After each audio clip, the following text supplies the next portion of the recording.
ಲೋಕದಲ್ಲಿ ಸೃಷ್ಟಿ ಲಯ ಎನ್ನುವಂತಹ ಮೂರು ಕಾರ್ಯಗಳನ್ನು ವಿರಚಿಸುವುದಕ್ಕೆ ಮೂರು ಮೂರ್ತಿಗಳನ್ನು ಸೃಷ್ಟಿಸಿದವಳಿದ್ದಾಳೆ. ಹಾಗಾಗಿ ಸೃಷ್ಟಿಯ ಮಾಡುವುದಕ್ಕೆ ನಮ್ಮನನ್ನು ಸತ್ಯಲೋಕದಲ್ಲಿ ಇರಿಸುವಂತೆ, ಬಾಲದ ಕಾರ್ಯವನ್ನು ಮಾಡುವುದಕ್ಕೆ ವೈಕುಂಠದಲ್ಲಿರುವಂತೆ, ಲಯದ ಕಾರ್ಯವನ್ನು ಮಾಡುವುದಕ್ಕೆ ಬೇಕಾಗಿ ಪರಮೇಶ್ವರನನ್ನು ಕೈಲಾಸದಲ್ಲಿ ಇರಿಸುವಂತೆ ಸೃಷ್ಟಿಸಿದ್ದಾಳೆ.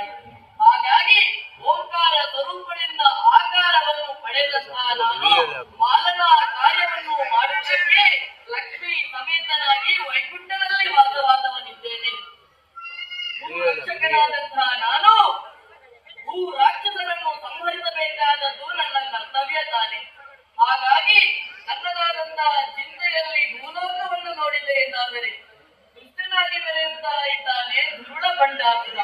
ಅವನನ್ನು ವಧಿಸದೆ ಲೋಕವನ್ನು ಸಾಧ್ಯವೇ ಇಲ್ಲ. ಹಾಗಂತ ಹೇಳಿ ಅವನನ್ನು ವಧಿಸುವುದು ಸುಲಭದ ಮಾತಲ್ಲ. ಯಾಕೆ? ಆತ ಗಣೇಶನಿಂದ ಸೃಜಿಸಲ್ಪಟ್ಟವನಿದ್ದಾನೆ, ಪರಮೇಶ್ವರನಿಂದ ವರಗಳನ್ನು ಪಡೆದುಕೊಂಡವನಿದ್ದಾನೆ. ಹಾಗಾಗಿ ಆತ ದಿನದಿಂದ ದಿನಕ್ಕೆ ಪ್ರಬಲನಾಗಿ ಮೆರೆಯುತ್ತಾ ಇದ್ದಾನೆ. ಅವನು ಈ ರೀತಿಯಾಗಿ ಪ್ರಬಲನಾಗಿ ಮೆರೆಯುವುದಕ್ಕೆ ಕಾರಣ ಏನು ಎಂದು ಹಾಗೆ ನನ್ನೊಳಗೆ ಯೋಚಿಸಿದಾಗ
ಆದ್ರೆ ಏನು ಪ್ರಯೋಜನ? ಅವರದ್ದಾದಂತಹ ವಿದ್ಯಾದಾನ ಎನ್ನುವುದು ಮಾತ್ರರಿಗೆ ಲಭ್ಯವಾಗಬೇಕು.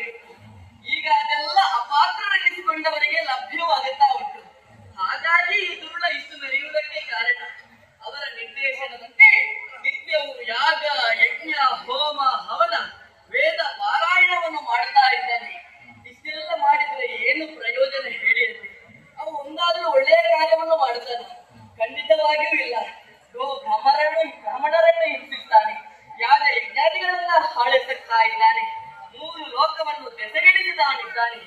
ಇಷ್ಟೆಲ್ಲ ಮಾಡಿ ಅವನು ಏನು ಪ್ರಯೋಜನ? ಅದಕ್ಕೆ ಹೇಳುದು, ಅಂತವರದ್ದು ನಿಜವಾದ ಭಕ್ತಿ ಅಲ್ಲ, ಬದಲಾಗಿ ಅವರದ್ದೆಲ್ಲ ಆಡಂಬರದ ಭಕ್ತಿ ಎನ್ನುವ ಹಾಗೆ. ಈ ಬಾರಿ ಅವನನ್ನು ಹೋಮಕುಂಡದಿಂದ ಮೇಲೆತ್ತಿಸಬೇಕು. ಯಾಕೆ? ಅವ ವಿರಚಿಸುವಂತಹ ಯಾಗ ಲೋಕ ಕಲ್ಯಾಣಕ್ಕಾಗಿ ಮಾಡುವಂತಹ ಯಾಗವಲ್ಲ, ಬದಲಾಗಿ ಸ್ವಾರ್ಥಕ್ಕಾಗಿ ಮಾಡುವಂತಹ ಯಾಗ.